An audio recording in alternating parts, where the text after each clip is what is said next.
الحمد لله رب العالمين والعاقبات للمتقين والصلاة والسلام على سيد المرسلين أما بعد فأعوذ بالله من الشيطان الرجيم بسم الله الرحمن الرحيم وقضى ربك ألا تعبدوا إلا إياه وبوالديه إحسانا صدق الله العظيم وصدق رسوله النبي الكريم ونحن ذلك لمن الشاكرين والشاكرين والحمد لله رب العالمین۔ عزیزان محترم اسلامیہ، کچھ عرض گزار کرنے سے پہلے بہتر و مناسب سمجھتا ہوں کہ آئیے ہم اور آپ پہلے جس کا خاتے ہیں اسی کا گیت گاتے ہیں۔ اس لیے سب سے پہلے آقائے نامدار، مدینے کے تاجدار، دونوں عالم کے مالک مختار، حبیب پروردگار جناب احمد مجتبیٰ محمد مصطفیٰ صلی اللہ تعالی علیہ وسلم کی بارگاہ و برکت میں، بارگاہ و مقدسہ میں، بارگاہ و عالیشان میں اپنی اپنی غلامیوں پر ثبوت دیتے ہوئے درود و پاک کا ہدیہ پیش کریں اور پڑھیں و آواز بلند اللہم صلی علی سیدنا صلاۃ و سلام علیک یا رسول اللہ صلی اللہ تعالی علیہ وسلم۔ عزیزان محترم اسلامیہ، میں نے خطبہ مقصونہ کے بعد جس آیت کریمہ کی تلاوت کا شرف حاصل کیا، اللہ تبارک و تعالی اس آیت و مبارکہ میں ارشاد فرماتا ہے وَقَضَى رَبُّكَ أَلَا تَعْبُدُوا إِلَّا إِيَّاهُ وَبِالْوَالِدَيْنِ إِحْسَانًا، اور ہم نے یہ فیصلہ کر لیا ہے کہ تم اپنے ماں باپ کے ساتھ، کہ تم اپنے رب کی عبادت کرو اور اس کے سوا کسی کو نہ پوجو، اور اپنے ماں باپ کے ساتھ اچھا اس نے سلوک کرو۔ کیا فرماتا ہے اللہ؟ ارشاد فرماتا ہے وَقَضَى رَبُّكَ أَلَا تَعْبُدُوا إِلَّا إِيَّاهُ وَبِالْوَالِدَيْنِ إِحْسَانًا، اور تمہارے رب نے یہ اعلان فرما دیا ہے، یہ اعلان فرما دیا ہے، یہ فیصلہ کر لیا ہے کہ تم اپنے رب کے علاوہ کسی کی عبادت نہ کرو، کسی بھی بت کو نہ پوچھو، کیونکہ اللہ کی وہ ذات ہے جس کے آگے کوئی نہیں ہے، کیونکہ اللہ آخر بھی ہے اول بھی ہے، اللہ کے آگے کوئی نہیں ہے۔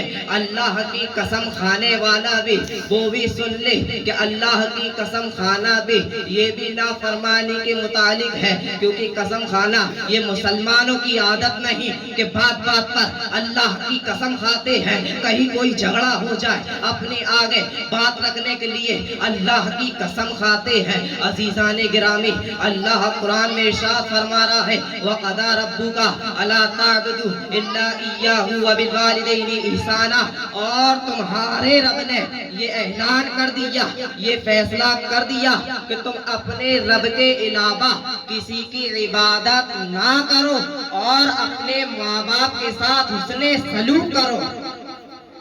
کیا کرو؟ اپنے ماں باپ کے ساتھ حسن سلوک کرو۔ حضرت عبداللہ بن مسعود رضی اللہ تعالی عنہ سے روایت ہے کہ ایک مرتبہ حضور صلی اللہ تعالی علیہ وسلم کی بارگاہ میں آپ حاضر ہوئے۔ نبی کریم صلی اللہ تعالی علیہ وسلم سے آپ نے دریافت فرمایا، پوچھا اے حضور میرے ماں باپ آپ پر قربان، ذرا یہ تو بتائیں کہ اللہ کو جو سب سے زیادہ پسندیدہ عمل ہے وہ کون سا ہے؟ تو میرے نبی پکار ہوتے جو اللہ کو سب سے زیادہ عمل پسند ہے وہ وقت پر نماز کو پڑھنا ہے، وہ وقت پر نماز کو پڑھنا ہے۔ کیا فرمایا؟ پہلا حکم اللہ کے نبی نے جس کا فرمایا وہ نماز ہے۔ کیا ہے؟ نماز ہے۔ حضرت عبداللہ بن مسعود نے جب نبی کریم سے یہ پوچھا کہ اللہ کو جو سب سے زیادہ پسندیدہ عمل ہے وہ کون سا ہے؟ تو میرے نبی نے پہلا ہی لفظ فرمایا، جو اللہ کو سب سے زیادہ پسندیدہ عمل ہے وہ نماز کو وقت پر پڑھنا ہے۔ دوسری بات جب حضرت عبداللہ بن مسعود رضی اللہ تعالی عنہ نے ارشاد فرمایا دوسرا کون سا عمل ہے جو اللہ کو سب سے زیادہ پسند ہے، تو میرے نبی پکار ہوتے تمہارے رب کو، ہمارے رب کو جو سب سے زیادہ دوسرے پہ عمل پسند ہے وہ اپنے ماں باپ کے ساتھ حسن سلوک کرنا۔ کیا ہے؟ حسن سلوک کرنا ہے، ان کی ہر بات پر بھلائی کرنا ہے، ان کی اچھائی میں اچھائی نکالنا ہے، ارے ان کی برائی نہیں ڈھونڈنا۔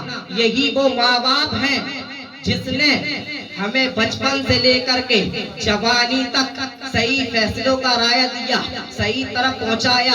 نماز پڑھنا ہمیں کس نے سکھایا، کس نے تاکید پہلے کی؟ ارے بچہ 3 یا 4 سال کا ہو جاتا ہے تبھی مولانا اس کے پاس آ کر یہ نہیں کہتا کہ اللہ کی تم عبادت کرو یا اللہ کو تم پوجو، اللہ نے تمہیں پیدا کیا ہے۔ نہیں نہیں عزیزان محترم اسلامیہ، یہی وہ اللہ نے جو ہم پر عظمت نازل کی ہے۔ ارے ہمارے گھر میں سب سے بڑی نعمت جو اللہ کی ہے وہ ماں اور باپ ہیں۔ اگر تمہیں ماں کی کمی پوچھنا ہے تو پوچھو، جن کے پاس ماں نہیں ہے، ماں کا پیار نہیں ہے۔